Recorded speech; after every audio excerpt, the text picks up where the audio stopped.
Ustedes, el día de hoy tenemos a dos invitados sumamente especiales. El primero es nuestro querido amigo de Sin Censura, el abogado César Gutiérrez Priego. Fíjate, Hans, que en Netflix se acaba de estrenar una nueva temporada de esta serie de Narcos. ¿Sí? No, no, no, señor. Ya me estoy emocionando, güey. No, otra vez Luismi. No es cierto. Otra vez Luismi. Ya, mira, ya. A lo mejor y te lo encontraste ahí en Nueva York, ¿no? Ya mejor así como el changuito de los emojis. Pues sí, porque ya llevaba una racha. Le voy a cantar a Hans una de Luismi. No voy a hacer maleta. Otra de Luis. No, ya se acabó. Ya Diego Boneta colgó el micrófono. Ya. Sí. No, una nueva serie. Bueno, no una nueva serie, pues, sino la serie que, pues ya sabes, la serie que protagoniza de esta serie de Narcos, ¿no? Narcos, sí, incluso sí, se Diego llama Luna, de Manalcázar, bueno, ya sabes los que protagonizan ahí. Bueno, Netflix va a seguir retomando la historia de cómo nació el narco en México y cómo va progresando desde Amado Carrillo hasta Miguel Ángel Félix Gallardo, pasando por Caro Quintero, y van a utilizar la historia muy, muy polémica y muy mal contada, sobre todo por las versiones oficiales, del general Gutiérrez Rebollo, el padre de César Gutiérrez Priego. Y va a haber, pues, hay una queja ante Netflix por el uso de esta historia y básicamente, pues, por poner mal a una descontextualización, cómo se desvirtúa, como los medios de comunicación mexicanos lo hicieron y ahora internacionales, pero ahora para el uso de su entretenimiento de las masas. Y para eso hemos invitado el día de hoy a Sin Máscaras al abogado César Gutiérrez Priego, amigo de la casa, al cual le enviamos un fuerte abrazo, por supuesto, y que se encuentra aquí con nosotros. Querido César, ¿cómo estás? ¿Cómo te va? Pues con el placer de estar aquí con ustedes, les ofrezco una disculpa que por ahí me salió trabajo y que estamos aquí en el estacionamiento de uno de los reclusorios, que acabamos de salir de una audiencia, pero sí, mi querido Manuel, mi querido Hans, con el placer de saludarles y platicarles un poquito lo que serán las instancias legales que haré valer, porque lo que yo voy a presentar es una demanda por daño moral en contra de esta empresa de streaming, que es la más grande a nivel mundial como Netflix, y además iré contra la producción de quienes pues realizan esta tercera temporada de la serie de Netflix, en donde obviamente dicen verdades mal contadas, grandes mentiras, sacan de contexto cómo fueron las situaciones, y nuevamente después de años de lucha, de trabajo en los juzgados militares y del Fuero Federal, pues vienen a contar una versión oficial que ellos, sin saber o tener conocimiento de cuáles fueron las resoluciones finales, pues nuevamente vuelven a criminalizar el hecho de hacer imputaciones falsas en contra de mi señor padre, y aparte utilizando lo que eran los boletines oficiales en aquel entonces. Entonces ya quedé un poco harto de que cada que a alguien se le ocurra o que no tiene que publicar o quiera hablar de narcotráfico en México, hagan mención de mi señor padre, y el problema es que incluso la gente ya confunde, ¿no?, los hechos que hayan podido suceder con diferentes militares y se los terminan achacando todos a mi señor padre, y eso por supuesto causa un daño moral tanto a mí como a la mayoría de los miembros de mi familia, y hacia eso va enfocado. Y curiosamente, después de la noticia que dimos a conocer, hoy sale Netflix a decir que será la última temporada de la serie de Narcos, porque obviamente ya hubo por ahí algunos acercamientos en el sentido de las demandas que se presentarán tanto en México como en Estados Unidos por el daño moral que está causando el que utilicen el nombre y la imagen de mi señor padre, haciendo clara referencia. Ok, Hans. Sí, bueno, pues bienvenido pues a tu canal, César. Es un gusto tenerte aquí. No había tenido ese placer de tener este tipo de charlas, y bueno, pues lo tenemos vía virtual. Yo conozco parte de lo que ocurrió con tu papá, con tu señor padre. Incluso yo recuerdo mucho de algunas entrevistas o también información que llegó a ser publicada hace muchos años de lo que sufrió. Sufrió bastante, fue prácticamente, lo embistió el poder que pues fue dándose cuenta, y resulta que se la voltean y de acuerdo a todo esto que he leído, pues lo acusan, lo llevan a una cárcel de alta seguridad. Todo este dolor que pasó la familia, seguramente. Tú, ¿cómo vivieron todos esos años? Si nos quieres platicar un poquitito de esa parte, de esa etapa que pues recuerdo mucho, porque sí le di seguimiento, digo, iba en la universidad, pero la verdad es que fue algo que se llegó a señalar a la propia familia del presidente Zedillo, que era la que estaba metida en temas o señalada en temas de narcotráfico. ¿Cómo lo vivieron, mi querido César? Fíjate que así fue, Hans. Antes que nada, te envío un fuerte abrazo. Por ahí tenemos una comida pendiente que esperemos ya pronto la podamos realizar. Para mí será un placer. Muchas gracias. Fíjate que fue algo muy complicado. Yo, incluso ahora que he estado con los últimos detalles del libro que he escrito, que se llama El litigio de mi vida, y que de alguna forma tendré que publicar para este derecho de réplica que estamos manejando en esta demanda por daño moral en contra de Netflix y la producción. La verdad es que todo cambia cuando de repente a mi señor padre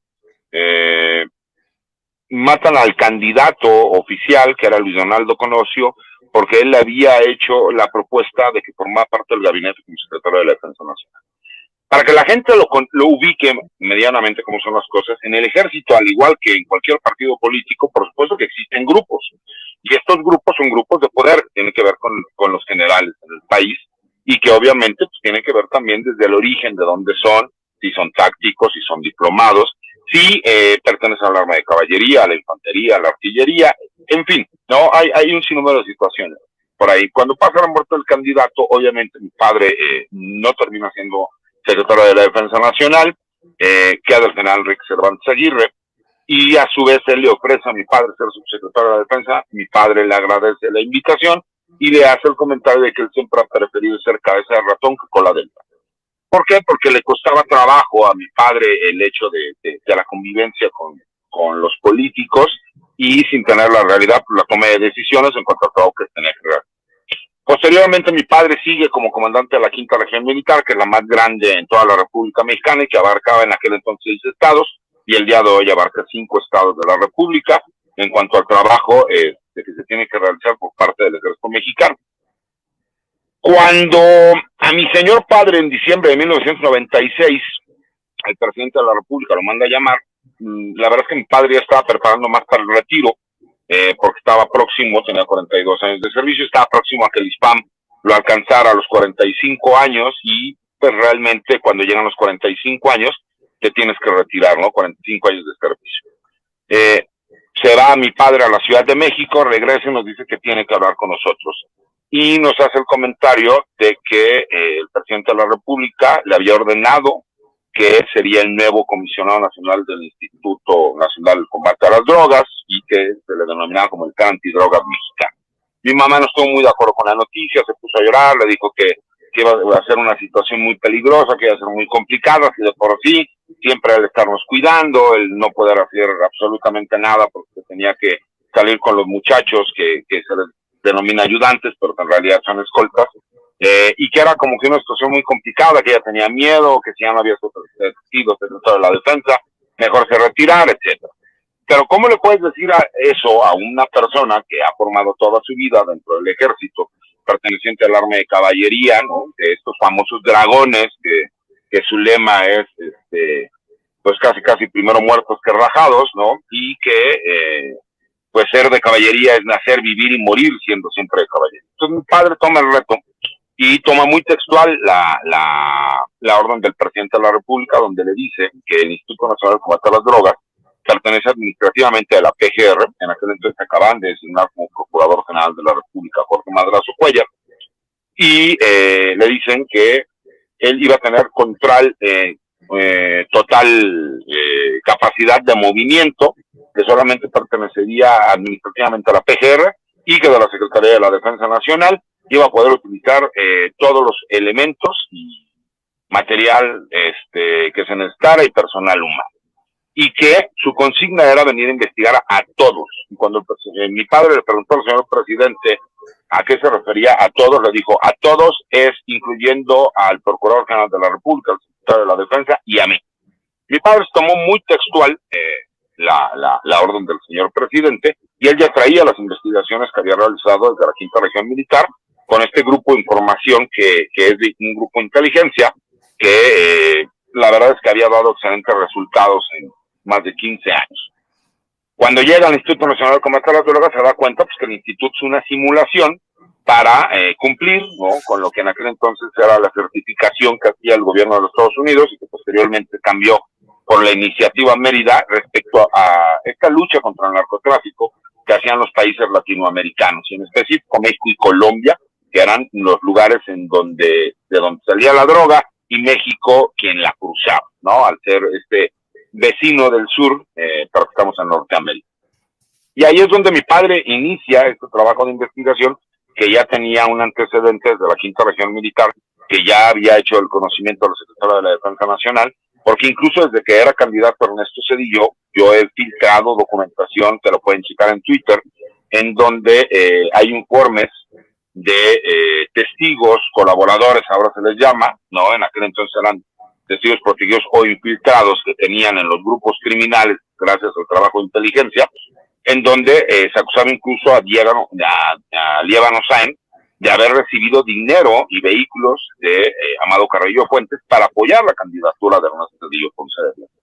Y asimismo, una investigación que culmina estando en el Instituto Nacional de Combate a las Drogas, en donde se demostraba que los reyes de las metanfetaminas, que eran los jefes del cártel de Colima en aquel entonces, tenían una relación ligada y de negocios con el suegro de Ernesto Zedillo Ponce de León y con sus cuñados, quien era presidente de la República.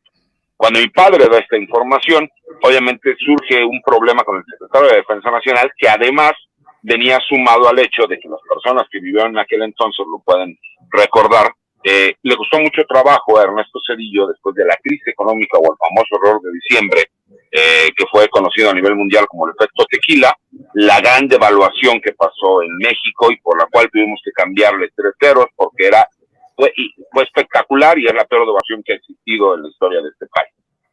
Y la falta de poder, ¿no?, que existía, obviamente lo veías con los diferentes grupos, y se había llegado a mencionar que podía existir la posibilidad de que fuera la primera vez en la historia de que un secretario de la Defensa Nacional no finalizara su sexenio y que mi padre pudiese entrar al relevo como secretario de la Defensa Nacional. Eso creó una animadversión en contra de mi papá. Mi padre llega, le entrega al secretario de la Defensa Nacional y al presidente de la República una lista de todos los políticos que se encontraban en aquel entonces, ya diputados, secretarios de Estado, senadores, gobernadores, en donde había investigaciones que podían existir ligas con grupos de narcotraficantes.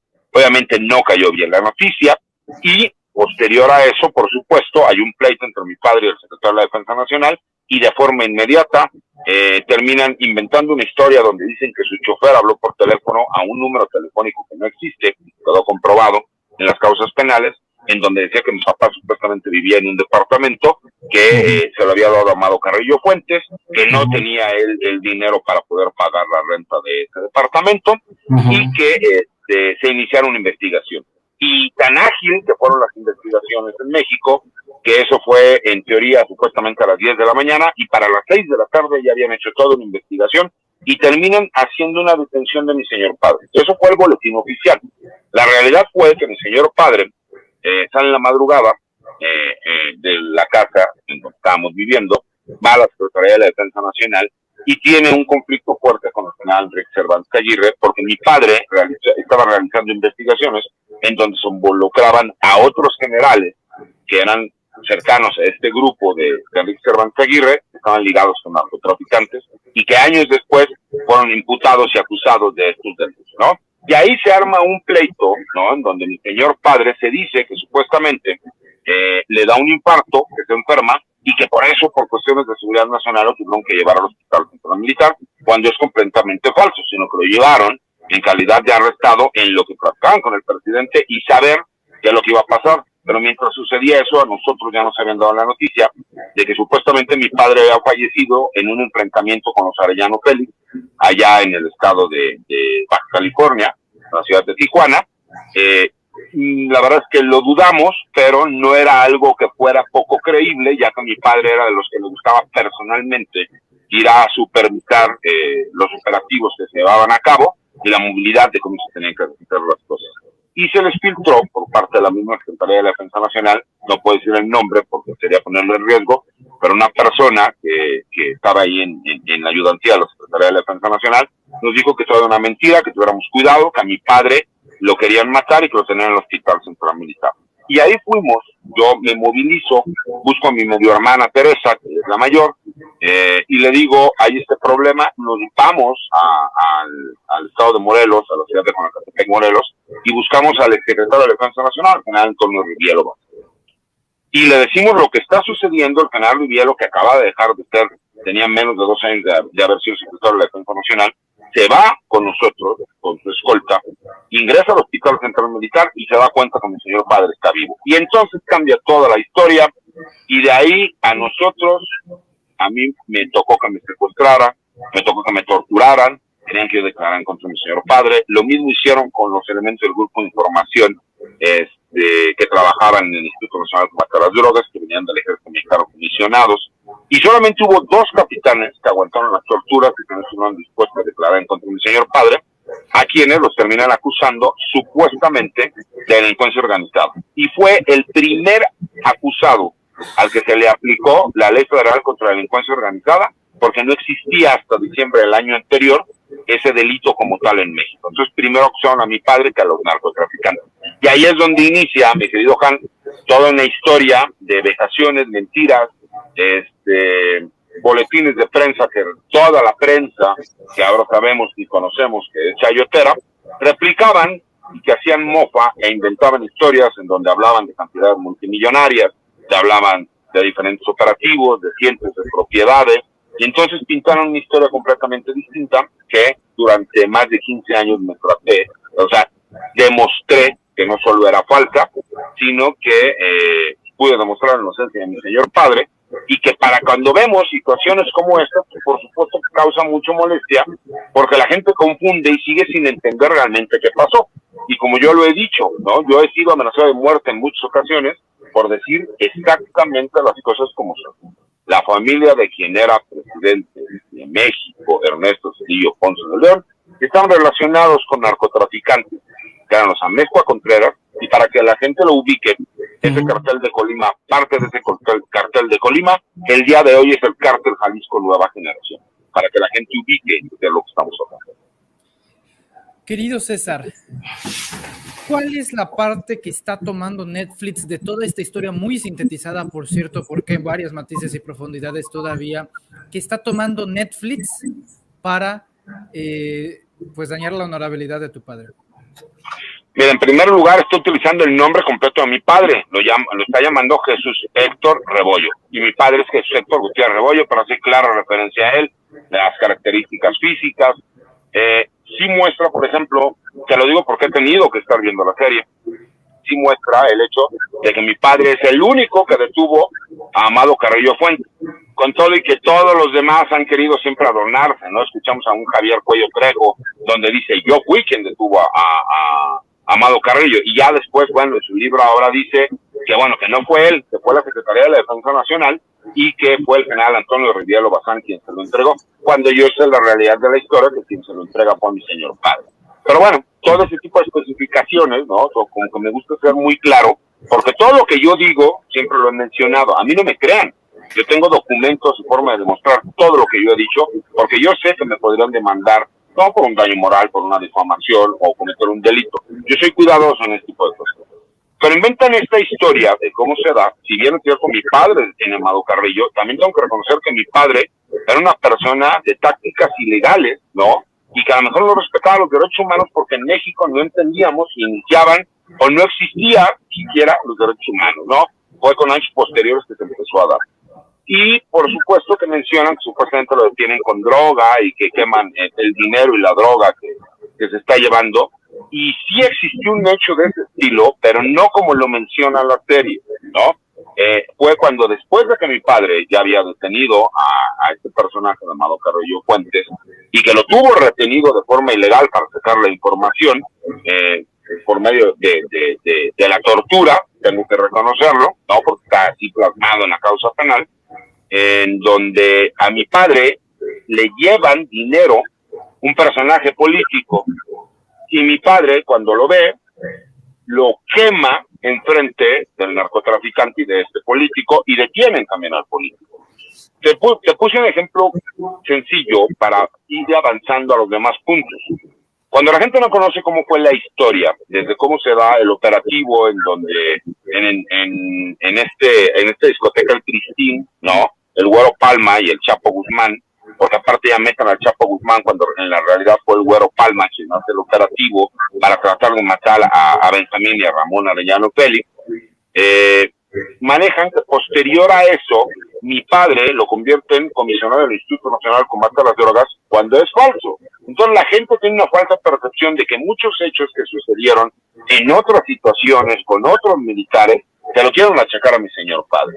Y nuevamente la historia va avanzando hasta el grado de decir que mi padre se termina haciendo negocios con un narcotraficante con el que estaba amenazado o sea, quien lo había amenazado de muerte, con quien tenía una retilla personal, con quien mi familia se tuvo que estar cuidando toda la vida, de los Arellano, de Amado Carrillo, de todos los demás. Mi padre detiene al Güero Palmo, que era el verdadero socio de Amado Carrillo Fuentes. O sea, hay un sinnúmero de desinformación que lo que hacen estas series es glorificar a narcotraficantes, pintarlos como si fueran rockstar, y lo que hacen es pintar como si fuera un delincuente a mi señor padre, cuando a mí lo que me interesa es que la gente conozca la verdadera historia, qué fue lo que sucedió, quién fue mi señor padre, y qué fue lo que él tuvo que pagar como consecuencia de servir, si me explico, toda la vida a las Fuerzas Armadas, y cómo fue traicionado por estas mismas respecto a haber encontrado nexos de la familia de un presidente de la República. Y eso es lo que me interesa,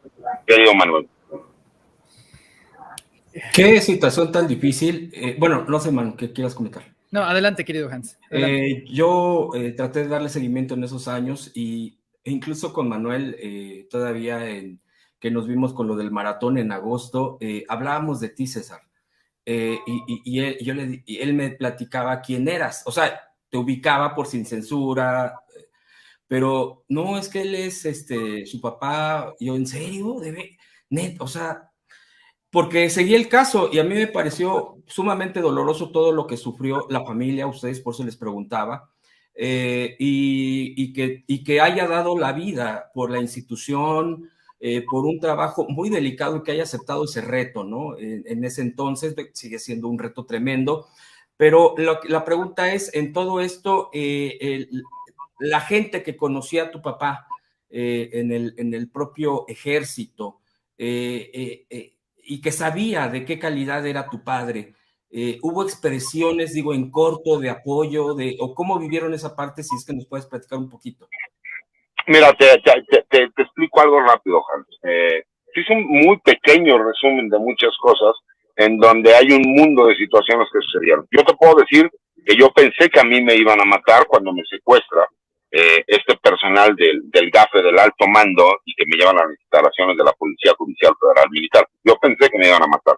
Y no me matan porque cuando da la noticia el que era secretario de la Defensa Nacional en aquel entonces, Cervantes Aguirre, a nivel nacional, donde mandó llamar a todos los comandantes de zona, de regimiento, de batallón, de región, de toda la República Mexicana, para evitar una situación que se pudiese prestar a que los militares se manifestaran en contra de lo hecho por el secretario de la Defensa Nacional. Hay un grupo de generales que se paran, uno de ellos en especial, quien dice que quiere pruebas, que duda de las acusaciones. Cervantes le dice que habrán, pero que él en corto también le dice al secretario de la Defensa, porque él estaba completamente enterado, que él podía entender que hubiera imputaciones en contra de mi señor padre, pero que sus hijos, haciendo referencia a mi hermano que sigue de mí y de mí, porque estábamos detenidos siendo civiles en instalaciones militares y estábamos siendo torturados. Y eso causó mucha molestia al interior del gremio militar, y Cervantes se vio obligado a tener que soltarme a mí y soltar a mi hermano, ya torturados y golpeados, y que curiosamente fuimos a la Comisión Nacional de los Derechos Humanos, que en aquel entonces la encargada era la doctora, la maestra Rocati, que fue maestra de mi señora madre, para presentar las denuncias, ¿no? Mi madre quiso promover un amparo antes de que se diera la noticia de lo de mi padre, y lo que terminó sucediendo fue que la maestra Rocati le tuvo que decir a mamá, por favor vete, porque me acaban de hablar para decirme que vienen los militares a detenerte. Porque aparte, mi querido Hans, nosotros fuimos acusados porque yo soy hijo de la casa chica. Entonces, imagínate las complicaciones de lo que pasó, porque terminamos siendo los apestados de los apestados, ¿sí me explico? Y yo durante muchos años tuve que estar, pues tratando de hacer el trabajo que se necesitaba y no saliendo a medios de comunicación ni nada, hasta que llegó el momento que mi señor padre me pidió que yo me hiciera cargo de la defensa. Mi tío Chariquis, que es su hermano, mi tío Isaac Gutiérrez Rebollo, me dijo, mano, necesito que me ayudes. No había muy buena coordinación con las otras familias, porque somos varios, ¿no? Es como de esas cuestiones simpáticas, pero a la vez muy difíciles y duras de vivir, y tuve que empezar a llevar la defensa legal tanto en el ámbito militar como en el fuero federal. Y así fue como poco a poco fuimos obteniendo pequeñas victorias, que se terminaron convirtiendo en grandes victorias, que Dios me dio la vida para que mi padre saliera y falleciera en mis brazos, en el Hospital Central Militar, después de que nos notificaban el último amparo que habíamos ganado y que ya nos pudimos ir a la cárcel. César, ¿no sería la primera vez que Netflix hace historias originales o basadas en hechos reales y realmente todo lo manipulan? Realmente, si nos fijamos, por ejemplo, en la serie de Luis Miguel, por poner un banal ejemplo, pues los mismos protagonistas cuentan, hasta el propio Luis Miguel tuvo que decir, pues la gran mayoría es falso, es falso y realmente lo hacen por el entretenimiento. Y Netflix, al ser una empresa de entretenimiento, realmente no le importan los valores ni si es real o mentira cuando se trata de hacer dinero. Vas a enfrentar a la empresa de streaming más poderosa del mundo. ¿Estás listo para todo este desafío legal? Con todo respeto, Manuel, me queda claro que mi vida y mi carrera ha sido jugarle al David contra Goliat. Y una vez más tendremos que salir, si me explico, como los toros de Lidia, a demostrar nuestro valor para podernos ganar, ¿no? el derecho de vivir con tranquilidad, siendo indultados. No me da miedo, estoy preparado, la gente sabe, conoce mi capacidad como abogado, saben el tipo de asuntos que he tenido que llevar, soy una persona que nunca se ha dejado vencer por la adversidad y que aparte, por supuesto, no me voy a dejar intimidar. Sé que voy contra la empresa streaming más grande del mundo y sé también, ¿no?, que habrá intereses por ahí que podrán molestarse, pero que honestamente sí creo que cuando uno tiene la justicia, la legalidad y la verdad, o sea, lo más justo es que nosotros demos la batalla, porque no podemos permitir que siga siendo una simulación todo lo que vemos y todo lo que pasa, ¿no?, en nuestro país a nivel mundial. Creo que llegó el momento en que lo que sea necesario hacer, lo tenemos que hacer. ¿Para qué? Para nosotros demostrar que es verdad y que es mentira, y no por miedo o por comodidad quedarnos callados y no decir nada. Querido César, pues te agradezco bastante que nos hayas acompañado el día de hoy. Te ofrecemos, creo que también hablo a nombre de Hans, toda nuestra solidaridad, y yo los invitaría, queridos amigos de Sin Máscaras, a desinstalar la aplicación y a básicamente ya cerrar todo, las cuentas y suscripciones de Netflix. ¿Por qué no? Yo creo que es algo representativo más allá de lo simbólico, porque esto no se puede quedar así, querido César, y estaremos dándole pues cobertura a este caso para que se sepa que la historia. Pero fíjate, mi querido Manuel, yo más que desaplicar la aplicación de Netflix, yo lo que haría es al contrario, que sigamos consumiendo el producto, pero entonces Netflix, si me explico, después de que yo les gane esta demanda y que tenga el derecho de réplica, realmente verifique cuáles son las historias que van a sacar, que estén apegadas a la realidad, que estén apegadas a la verdad, y entonces sí, que todas esas gentes sigan en la aplicación para que vean el derecho de réplica que voy a ganar, y que conozcan realmente qué sucedió con mi señor padre, y que no me toque gente que me haga comentarios donde me diga, es que Wikipedia dice. Por el amor de Dios, mi amigo, si nos vamos a educar con Wikipedia, pues entonces vamos a seguir votando por el PAN y por el PRI y por Manuel Espino, que ahora, después de andar haciéndole tapete a todos los presidentes de México, ahora resulta que es de izquierda, ¿no?, cuando es ultraderechista. Entonces creo que basta de simulaciones, creo que vale la pena. Yo jamás le diría a la gente no veas Netflix, nada más te digo, ve Netflix, incluso ve la serie, para que sepas qué es lo que estoy demandando y cuando conozcas la realidad veas a qué grado de exageración cambiaron los hechos, las situaciones y veas realmente cuál fue la verdad de ese México, cómo el narcotráfico no llegó con uno de los generales más importantes de este país, no, llegó a la presidencia de la República con quien era el presidente de México, y que otro militar, que era el secretario de la Defensa Nacional, prefirió inventar una historia y destruir la reputación de un hombre y de toda su familia y hacernos vivir un infierno para proteger a ese político corrupto que era el presidente y los familiares de este. Eso es lo que me interesaría que la gente supiera y conozca. Muy bien. César, pues yo te agradecemos mucho que hayas estado con nosotros. La verdad es que para mí es un gran honor conocerte. Ojalá pronto nos veamos para una comida, como bien dices. Sabes que cuentas con nosotros. Te miro con esa entereza y esa dignidad que hace falta en nuestro país siempre, siempre, siempre para defender, en este caso, el honor de tu padre, el honor de tu familia, de ti, de los apellidos. Eso es lo que hace falta, porque no puede ser que nos quedemos callados y que digamos, no, pues es que ¿cómo le hago? O pues ya ni modo, ya. No. Nunca hay que dejarnos quedarnos callados, y cuenta con nuestro apoyo, con nuestra solidaridad, porque pues este país está cambiando y es muy orgulloso escuchar, me siento muy orgulloso escuchar a un mexicano como tú, con esa dignidad, con esa preparación, además, con ese decir, pues nosotros nos defendemos y nosotros vamos a los tribunales y tenemos que hacer lo correspondiente. Así de que te mandamos un abrazo, un honor, y vamos a estar al pendiente, por favor, si tú nos lo permites, para seguir difundiendo lo que tú vayas avanzando en este proceso que estoy seguro pues va bien, por favor, porque además eres un tipazo que sabe de todo este tema jurídico, y eso me alegra mucho que pues que se enfrenten a una persona como tú, porque creo que vas a demostrar muchas cosas al defenderlo. Te agradezco mucho, Hans, tus palabras, y así será, claro que estaremos al pendiente. Y como yo siempre le he dicho a la gente, somos más los buenos, no tenemos por qué escondernos, y no faltará quien utilice, se me explico, desinformación para tratar de atacarme, y como siempre lo he dicho, yo soy incalumniable, mi amigo, de mí pueden decir lo que quieran, pero gracias a Dios, aunque mi padre está muerto, me tiene a mí como su hijo, y entonces sí, yo daré siempre la cara por mi padre y por mi familia. Les mando un abrazo, les agradezco mucho la oportunidad de estar aquí con su auditorio, y pues obviamente quedamos pendientes, mi querido Hans, te voy a molestar para que la próxima semana, si Dios nos da vida, podamos ir a comer. Qué molestia, ni qué nada, yo estoy orgulloso, oye,